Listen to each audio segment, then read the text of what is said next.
ভেটাগুড়িতে আক্রান্ত বিজেপি। ভেটাগুড়িতে এক বিজেপি নেতার বাড়িতে হামলা হয়েছে বলে অভিযোগ উঠছে। আরো একবার জানাবো, ভেটাগুড়িতে বিজেপি আক্রান্ত হয়েছে, এক বিজেপি নেতার বাড়িতে হামলা হয়েছে, ভাঙচুর করা হয়েছে।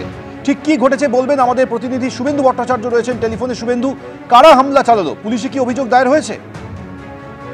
দেখো, যেটা জানা যাচ্ছে, ভেটাগুড়ি রায়ের কুঠি এলাকায় গতকাল বিকেলে বিজেপির নেতা তথা প্রাক্তন ভেটাগুড়ি 1 নম্বর গ্রাম পঞ্চায়েতের বিজেপির প্রধান রতন বর্মন তার বাড়িতে গতকাল তৃণমূল আশ্রিত দুষ্কৃতীরা হামলা চালায় এবং বাড়ির ভেতরে ব্যাপক ভাঙচুর চালায়।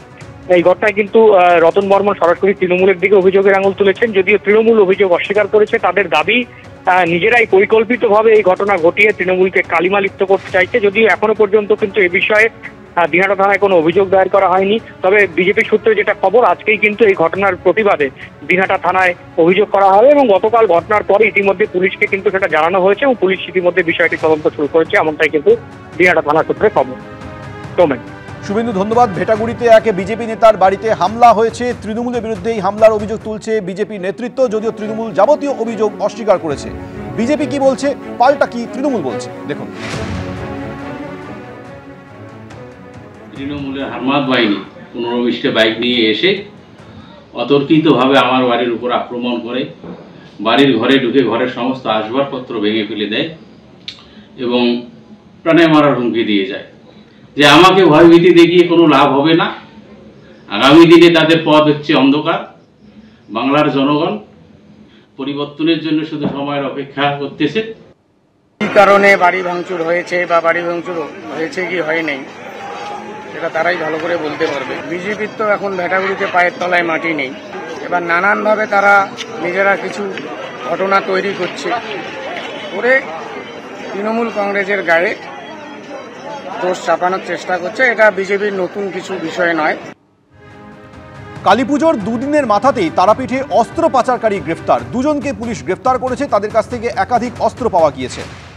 আবির দত্ত বিস্তারিত বলবেন। আবির, দেখো, যেটা জানা যাচ্ছে যে বীরভূমের তারাপীঠ, সেখানে একটি হোটেল থেকে বেঙ্গল এসটিএফ এর তরফ থেকে সেখানে তল্লাশি অভিযান চালানো হয় এবং দুজন ব্যক্তিকে ধরা হয়।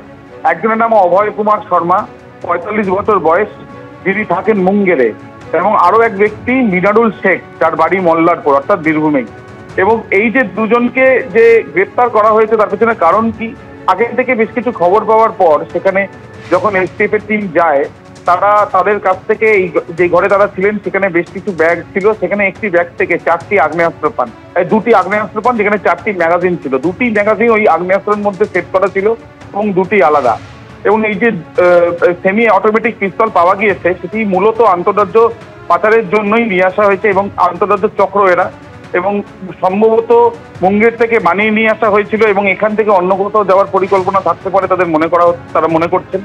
ইতিমধ্যে এই দুজনকে গ্রেপ্তার করা হয়েছে, কিন্তু তাৎপর্যপূর্ণ বিষয় হচ্ছে যে 22 তারিখে অর্থাৎ গতকাল যখন তাদের ধরা হয়, কালী পুজোর জন্য তারাপীঠে কালী পুজোর আগের দিন থেকেই প্রচুর মানুষের সমাগম হয় এবং সেই জায়গাতে একটি হোটেলগুলোতেও ভিড় থাকে। সেই হোটেলেই দুজনকে এমন ধরা হলো যারা আন্তঃরাজ্য পাচার চক্রের সঙ্গে সরাসরি তাদের যোগ রয়েছে। আরো অন্য কেউ আছে কিনা তাদের চক্রে সেটাও খতিয়ে দেখা হচ্ছে বলে পুলিশ সূত্র থেকে জানা যাচ্ছে। ধন্যবাদ।